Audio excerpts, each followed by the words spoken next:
Imagine yourself standing tall and centered like a skateboarder doing a board slide.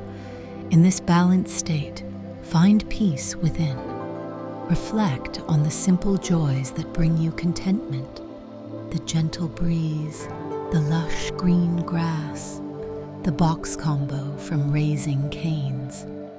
And as you continue to find that balance, don't forget to watch out for the end of the rail. I gotta stop listening to these things.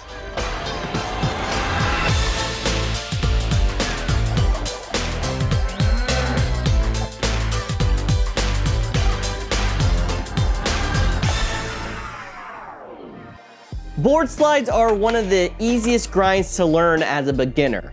But before we can get out there and grind, there are a few things you need to know first. Let's start with the skateboarding basics that you will need to know. An ollie is essential for board slides. You really can't do a board slide without knowing how to ollie. And while it's not strictly necessary, being able to do a 180 will definitely come in handy. If you can't do a 180, try to at least be able to spin with the board beneath you. Getting at least a 90-degree turn will be very helpful for this trick. Even though it is a little foggy in my little brain, I do think I personally learned board slides before 180s, so it definitely is doable. Long story short, you don't necessarily need to know how to do a 180, but they sure as heck are helpful. The other thing we should talk about before we dive into the trick is the rail itself. In my personal opinion, a flat bar is ideal for learning this trick. You can still learn this trick on a round rail, but it will be a smidge harder. You know, why take Algebra 2 when you haven't even passed Algebra 1 yet? Everyone drop your favorite math equation in the comments right now. Mine has to be y equals mx plus b, but I gotta throw some respect out there to the pi r squared gang. What up, homies? I'll see you at MathCon in 2025. I'm doing a presentation on how I didn't have to use math past college, but I still think it's important to learn. Come listen to me talk. Most skate parks will have a lower rail that's designed for beginners, so keep your eye out for that. That's going to be where most beginners will be able to find a low rail. You can also buy your own, but if you're just learning how to skateboard, I'd recommend going to a skate park first and trying it out a few times before spending a bunch of money on your own rail. I don't mean to brag, but I got my own rail. I know, you didn't think I was doing that well. I do make hundreds of dollars a year. You'll also want to get your grubby little paws on some wax, especially if you're using your own rail. But remember, a little goes a long way, especially when you're starting out. To wax a rail, apply a small amount and then just rub your board over it. If it still feels too grippy, add a little bit more wax, but be careful because too much wax can send your board flying out from beneath you, and that's just not fun to deal with. I also like to put a little wax on my skateboard too for some wax on wax action, but that's just me. For starters, it may be better just to wax one or the other, and I'd recommend waxing the rail. And finally, don't try this trick on a ledge or a curb. It's just not gonna work out because of physics or something, I don't know. When you're doing this trick, you will want to start by rolling up to the rail at a slight angle with your nose facing the rail. As you approach, wind your body up a tiny bit, similar to the motion you would do for a 180. This will provide the momentum you need to ollie onto the rail. Once you approach the rail, you're going to ollie towards the rail, and as you do, you are gonna initiate a spinning motion. You really don't need as much of a spin as you do for a 180. It really is like an eighth of the power of a 180. You need enough just to clear the nose of your board over the rail. If you spin too much, you may land on the board at a weird angle, and that's gonna lead to you being unbalanced and possibly fall. So you're really gonna wanna just focus on turning just enough to get the nose over the rail.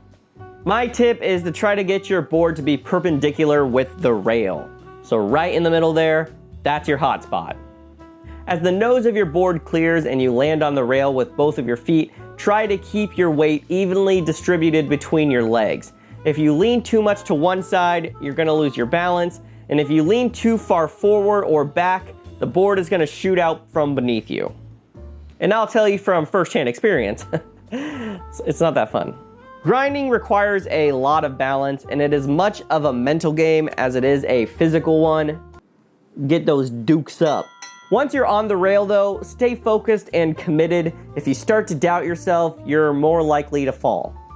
If you really want to focus on the balance of this trick and you have access to a flat bar or even like a cement block, you can practice the board slide in a stationary position. This will help you know how much balance to put on each foot. Once you're on the rail and you got your balance locked in, you immediately have to start preparing for your exit. I know, this skateboarding thing, you always gotta be thinking. As you approach the end of the rail, start spinning in the opposite direction of your initial spin. If you just reverse the motion of your 180, you should be able to easily hop off the rail, and this will ensure a smooth exit. Sometimes if you don't have enough wax on the rail, you can come to a complete halt. I'd recommend to really put some pressure on that spin with your feet in order to get enough momentum to get off the rail. Aim to land parallel to the rail for a nice clean, smooth, other adjectives for clean and smooth, finish. All right, let's talk troubleshooting, because chances are you're gonna have some troubles that you're gonna need shooting with. I don't know, that made more sense in my head. Now, in a perfect world, you'd be able to go out and nail this trick on the first try, but you know, that's probably not gonna happen because that's just how things go. Thanks, Obama. So let's run through a few common issues and how to fix them. Sometimes with skateboarding, the mental game can be harder than the physical one. If you're having issues committing to this trick, I'd recommend to start small. When I first started board slides, I would only grind the very end of the rail, and this allowed me not to have to focus so much on balancing as it was just getting on the rail and getting off. And the injury risk is pretty low then, which is also nice if you know you don't like being injured. I personally, not that big of a fan. At the beginning, you really want to just get that board on the rail. That's the name of the game. Once you're done that a few times, you'll be able to tackle more and more of the rail. Finally, let's talk about over-rotating. If you keep over-spinning once you land on the rail, start by trying to use less of a spin when you jump onto the rail. If you are still having issues, focus on trying to keep your body facing straight ahead as you slide.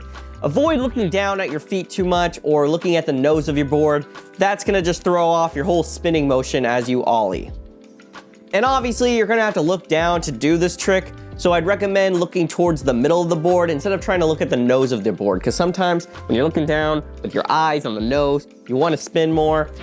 It's just some weird mental thing. I don't know. Board slides are a fantastic trick to learn as a beginner, but they do require a solid foundation and some skateboarding basics. So get that ollie down, start doing some spinnies, and that's gonna help you so much more with this trick. When you lock in a smooth board slide, there really is no better feeling. It almost feels like you're flying in a way, and it can kind of be a little bit of addictive. Hooked on phonics, hooked on board slides, you know? My two vices. Remember, practice makes perfect. Start on small rails and gradually increase the difficulty as you gain that confidence. I hope you found this video helpful, and I'm sorry if I sound a little plugged up. I'm still battling a cold right now.